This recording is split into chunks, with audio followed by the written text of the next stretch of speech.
What's up, heathens? How are you guys doing today? I'm doing all right. Well, it's been really rough, but the Mythcon is over, and I have to say, I want to focus on the positives first, and then we'll go into the more negatives, because the negatives are being highlighted by the radical justice warriors, and so that's what we're going to talk about today.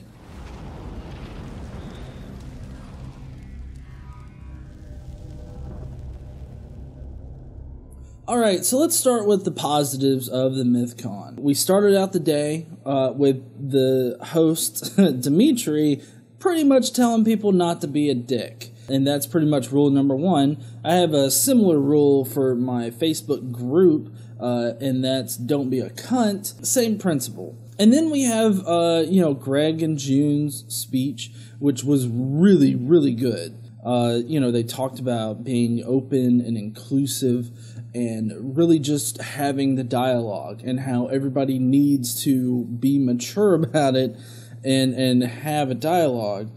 Greg opened up a lot about how hurt he was that Aaron and Seth were portraying both him and June as, being these horrible, vile people, misogynists and racists and all this other stuff. They all lumped them in to that particular crowd, which arguably there are people that say that about Sargon, but that they lump Shoe and Armoured into that particular group, and that's not fair. That was one of the things that Greg said. Greg pointed out how there's a whole religious aspect to it that they, hold on to these ideals like religion, and they want to be like religion in that they control ideas. And I just don't think that that's the way to go about it. And, June, she was combating a lot of social anxiety coming to this conference and speaking and all that, and she did a really good job. She even got a little jab in at YouTube for demonetization. She was talking about people demonizing them and whatnot. She was like demonetizing. It was rather funny. It got the whole crowd cracked up and laughing. But the important point was it was a good discussion. They were up there. They were putting forth this whole idea of having the discussion and how important the discussion is, and how Mythcon has been a prime example for that. There's that, and then there was Melissa Chen, and then debates and all this other stuff. Greg and June came out and talked to people. Kind of that thing that Aaron and Seth said that wouldn't probably happen, where they would be able to add something to the conversation. Well, they could have. Aaron didn't think that he could add anything to the conversation, but he could have challenged Greg and June out in the open, and Carl. So I don't understand why they thought that they, weren't going to add anything to it or couldn't challenge these people openly. There were people constantly following around both Greg and June, and Carl. I don't know. I don't understand why people are so afraid to confront others on their positions. I don't understand that. But then we get to Thomas and Sargon. Let's cover that in a minute, though. The rest of the conference was great.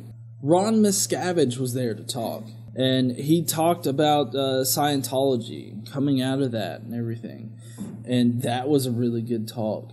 I was only able to catch bits of it because right after the whole Thomas thing, I was focused elsewhere. Ron had a really good speech.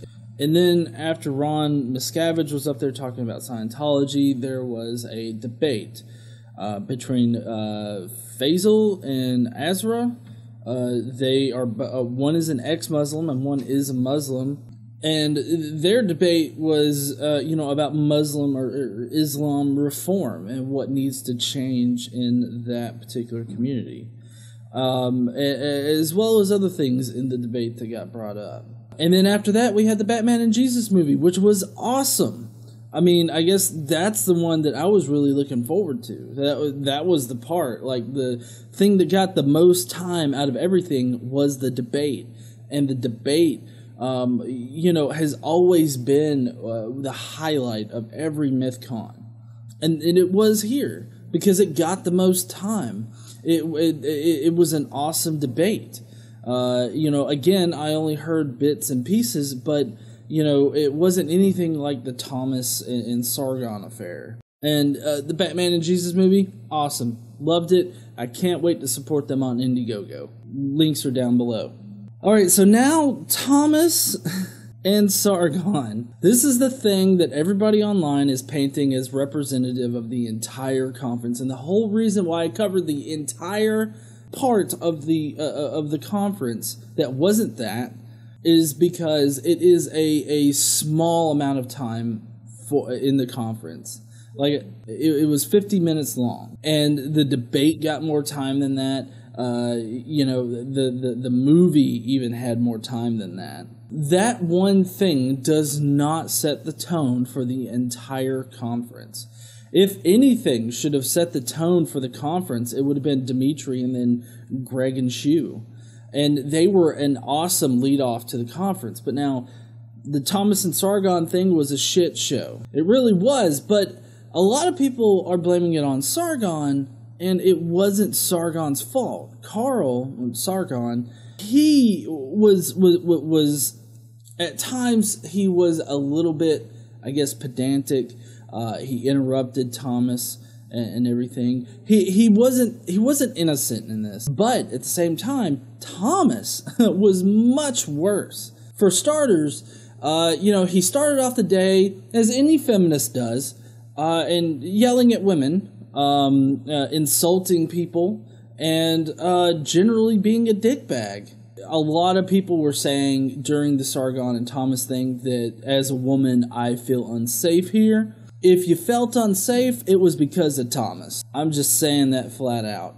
The guy was a total dick to everybody on the Mythicist Milwaukee team, even though they were on his side and they were hoping that he, was going to do well.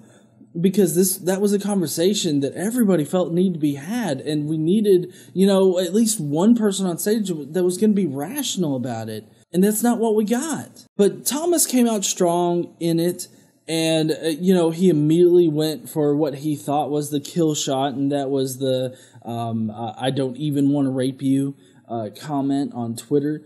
And he pretty much stuck to that throughout the entire thing. Like, he kept on referencing that tweet at various points throughout the entire interview. Because he couldn't get past that one point.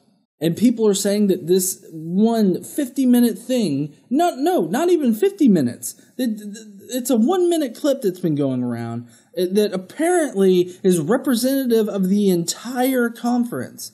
And that is just propaganda. It's a lie that does not represent reality whatsoever, which is kind of what a lie is, right? Thomas started off with the whole rape thing, and then he tried to move on from there, and there were times when the discourse was civil, where, Thomas would pose a question and Sargon would answer, but like, they were fleeting moments, because Thomas would interrupt Sargon, and then that would get Sargon a little, angered, which I understand that. I get angered when I get interrupted when I'm having that kind of discussion. I don't think that I could have handled it like Sargon did, and he didn't raise his voice. He kept a cool, calm head, and even though he was throwing in jabs every once in a while, like there was this one point where he threw the I wouldn't even want to rape you back in Thomas's face. But that was to prove that it doesn't it's not a weapon. Like, he was trying to show that he wasn't weaponizing rape. At one point in it, Sargon points out how the whole thing is a damned if you do, damned if you don't, because it's like they want to argue that the "I don't even want to rape you" says that someone is too ugly or unappealing to even want to rape. Which I can understand, and I even agree with that. But at the same time, it's like, so you want me to say that they're attractive enough to where I will lose control of my emotions in my body, and I will rape you. Like, those are the two options for that statement. Personally, I don't think the statement needed to be made or should have been made or whatnot, but that's Sargon to own up to. And he did. In the debate, in the interview, he owned up to the statement, and you know, he was, I don't know if proud would be the word to use for making the statement, but he owned it. He made it. He didn't make excuses for it. And, you know, Thomas, the entire time, was very confrontational, was attacking Sargon on a personal level, and was attacking the audience on a personal level. Everybody wants to make it out like the audience was just filled with shitlords that were egging Sargon on and was like cheering for Sargon when he said the whole rape thing. But I don't know if you guys noticed, but Thomas had supporters there too. When Thomas called the other people deplorables and saying that they were making it unsafe for women in the movement, he had people on his side. He had people clapping. Granted, it wasn't as many as Sargon supporters, but then again, Sargon supporters aren't afraid to come out and confront people about it. I just find it really funny how Thomas says that these people, Sargon and whatnot, are making it making it a bad environment for women in the movement, when at the same time he is actively treating women in the movement that are on his side bad. I mean, he was shitty to everybody that was there. Like, that was his immediate response to anybody that said anything, unless he had already met you and determined that you weren't there to be shit. His immediate response was to be shit to you first. Whenever you would go up to him and ask and introduce yourself or whatnot, he'd be like, "What? Damn, dude, God, go over there, be a dick by yourself. Fuck you." So I'm really disappointed in Thomas and his performance. I am really disappointed with Seth Andrews, who says that the entire conference is represented in that 60-second clip. I am really disappointed in people that are spreading the propaganda that the entire conference was a shit show, because it wasn't. And I think that you're disingenuous and you're spreading propaganda. And I definitely would call you a propaganda machine, because you guys are. You radical justice warriors are propagandists. That's what you are. And even on stage, Sargon was pointing out the hilarity of how Thomas was calling him a fascist, when in actuality Thomas and the other radical justice warriors are being fascists themselves. They legit think that it's the right answer to be more fascist, just in a different direction. Like, that's apparently how to cure fascism, is to be even more fascist, just with other things. Even when they got into it about affirmative action, like, Thomas was legit saying that you should be racist, but only to specific, against specific races, mainly white, and specific genders, mainly men. So he was advocating for racism, just in a different direction, and people want to paint that as not really racism. Like, a lot of people have this skewed idea of racism being that it's power plus prejudice. Like, I've legit had people tell me that, and that is such a bullshit line. Racism is pretty clear cut. It's when you treat a specific race differently than you would another race. And that can be either good or bad. Like, if you treat someone immensely good just because they're black, that's racist as fuck. If you select a applicant just because they're black or just because they're white, that is racist, and there's no way that you can get around that. I'm not really disappointed in Sargon. Honestly, I'm more I guess maybe the disappointment in Thomas overshadows any kind of disappointment that I could have in Sargon. But I mean, that kind of highlights why you should remain calm in these situations, where you shouldn't let your emotions show. You shouldn't get emotional. You shouldn't get angry in this. If you remain calm and collected, cool-headed, and don't attack someone on a personal level, I think that, whatever should be disappointing in them will highlight itself. All Thomas had to do is ask Sargon questions and let Sargon bury himself if his ideas are really that horrible. But that's not what happened.